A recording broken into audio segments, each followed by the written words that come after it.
Hello everyone, this is the Emperor's Painter, and today I'll be showing you how I paint my 15mm World War II Winter Germans. And I'm going to be showing you how I use one box for all the paints I need to paint 3 different uniforms. Field Gray, Winter, the white smocks, and the Splinter camo. This is 3 different uniforms painted with one box set. If you're getting started, this is the box set I recommend. Now let's get to painting. Here we have the reference images, the minis I've painted. In order to make sure that these paint jobs come across exactly how I want them to. And I think these reference minis look quite solid. So now's the go ahead on the real thing and making the video. We're going to be using a dark field gray, medium field gray, and then eventually working up to a highlight of light field gray for the regular field gray uniforms. We're gonna go with 2 thin coats of dark field gray as the as sort of the base undertone color. You can see it is a desaturated greenish tone.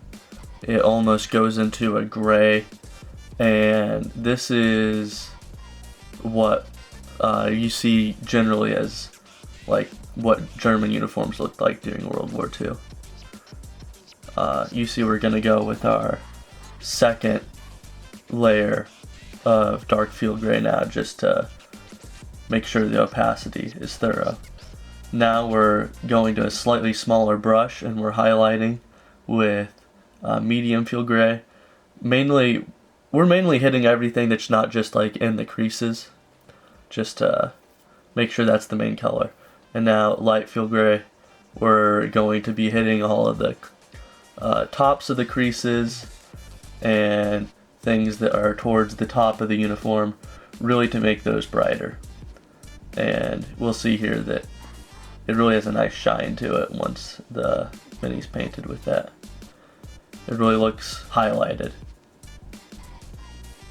Now matte black and strap gray, we're going to be doing matte black on a lot of things. We're also adding white to the final highlights of the helmet, really to show off that it is metallic, well, so that it is shiny, but we're hitting all the straps with black, all of the boots with black. Mid field gray, we're going to be hitting the gas mask canisters with this, and then we're going to be hitting them with black wash just to darken down the color quite a bit. We're going to be hitting the skin, weathered skin, and then we hit it with a warm skin tone to later on.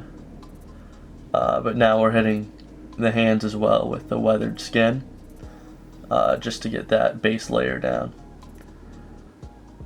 We're highlighting the helmets, as I said before. We're just using strap gray to start. We're highlighting the boots with that as well, strap gray.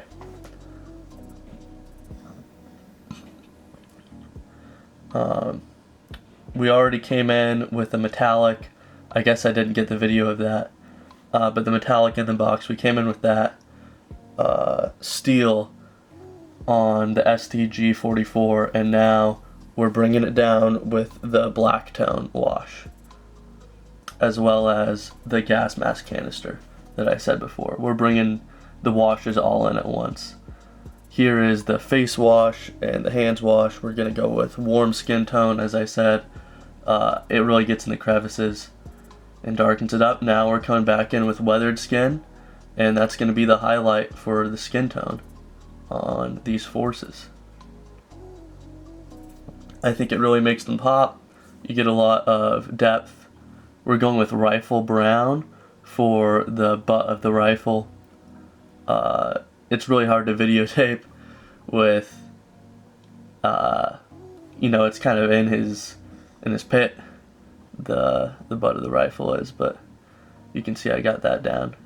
And there's a few other things that are brown. There's a few browns that come in this box. You could use different ones, but there is the handle for the shovel as well as the water bottle. Those would both be brown. We're coming in with camo sand, and then we're going to highlight it by adding some matte white. We're doing that for the bread bags that are going to be on all these guys. You can see it's right behind the water bottle. It's going to be like a nice khaki color once it's all highlighted up. And now we put some matte white on a sponge. And I'm not going to do this for all of my forces, but if you want them to have a like a whitewashed helmet look, I think that this is a really nice way of making that come across. And that should be it for the field gray. Now it's the white smock.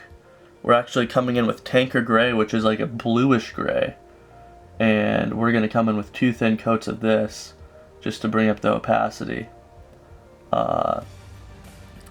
And that's gonna, I think it's gonna really add a lot of depth to the uniform instead of just using a regular gray, and also kind of make the shadows a bit more, you know, dark and gloomy and blue.